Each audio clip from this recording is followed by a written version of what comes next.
I know this is a bit late because this video on Starfield came out, the gameplay thing came out weeks ago. But yeah, I wasn't going to do anything on it, but I watched it again and I thought, well, give me 2 cents on what I think. Am I excited for Starfield? Of course I am. I love RPG games, and you know, Bethesda have made some of the best RPG games I've ever played. You know, the Oblivion, Morrowind and stuff like that, and Skyrim. Really good.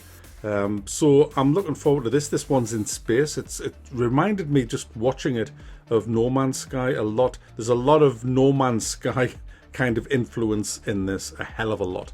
Now that's a good thing, because No Man's Sky, although it started very, very rough, has turned into a spectacularly good game. In fact, I'm probably overdue to revisit that. There's been tons of updates since I last played No Man's Sky, so I might have another look at that this year. But that aside, Starfield, I think, looks really, really encouraging. I mean, look, there's nobody a bigger critic of Bethesda than me. I've panned them in recent years, rightly so as well. But, you know, I'm all for them redeeming themselves with an absolute cracking RPG set in space, influenced by No Man's Sky. Hey, I'll have some of that, definitely. And, you know, just watching this, I got quite excited for it. Now, the thing that kind of surprised me, I didn't expect it to be in first person, which I love. I'll take first over third anytime when you've got a gun in your hand. And that really got me going. But I could tell the guy was using a controller, and it kind of worried me because it all looked slow, like it was running in treacle. You know, it didn't look fluid at all. And I don't know whether that was down to the fact that he was using a controller, probably, or if it's just the way the game is. I have played some first-person shooters, and this isn't a first-person shooter, I know that, but there is first-person combat in it. But I have played some first-person shooters that are very kind of sluggish, and I hope this isn't one of them. I'm sure that's not even a big part of the game anyway. The gunplay didn't look great, it has to be said, and I laughed out loud when Todd was...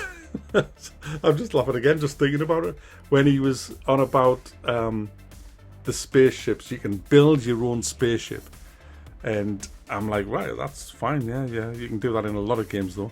And then he says, but I can't remember his exact word, and I'll play it for you, but he said something like, but that's not all. Guess what? You can fly your own spaceship.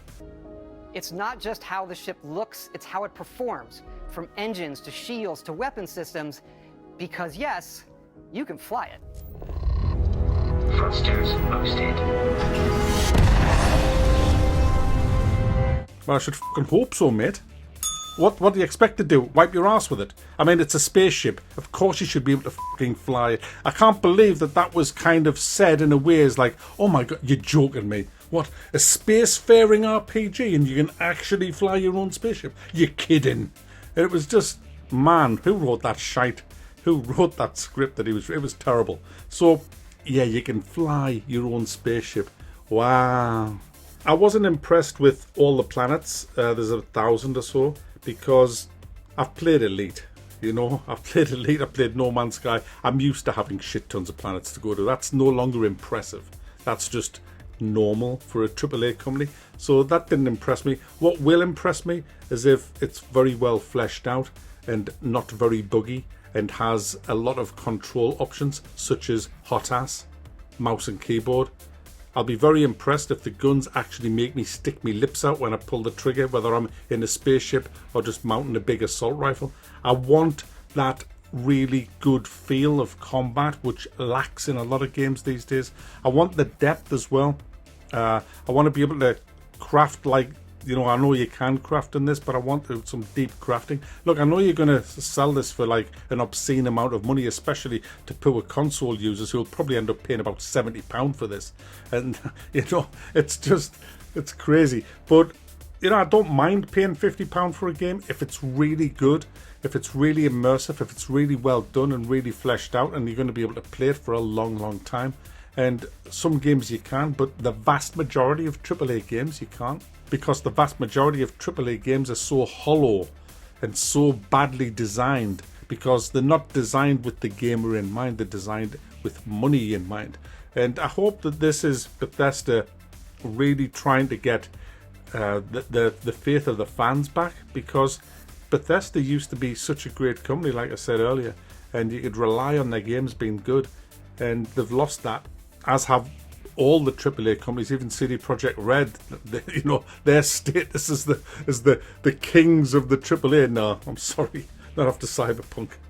So we'll wait and see what happens. We'll get more news as we get closer to launch, and I'm sure at some point the shills will be invited down to an all expenses paid first class flight and expensive hotel to stick various items up their bottom, and then come back and tell us how amazing the game is, no matter how bad the game is. So we'll be getting that, and then we'll be getting the reviews. My review will probably be about 3 days after all the other reviews, because I'll definitely not get a key of Bethesda. As soon as I get my hands on a copy, I'll be playing the crap out of it and giving you my honest, as always, review. So there you go, guys. Starfield. Hey, I'm quite excited about this. It could be the one that puts Bethesda back on the map.